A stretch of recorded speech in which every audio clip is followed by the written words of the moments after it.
China proposed to set a platform in Gulf to address regional security issues. In Afghanistan, 5 people were killed and 2 others injured in a mine blast in Kabul city on Tuesday. President of Pakistan Dr. Arif Alvi says welfare to special person is a big challenge and all segments of the society need to work for it.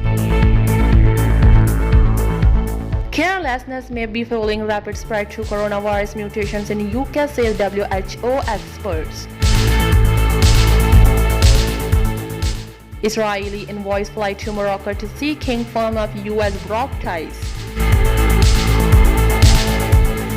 Jordan continues cross-border goods transport with Saudi Arabia despite new virus restrictions. Shaheen series of exercise enhance operational preparedness of PAF Air Chief.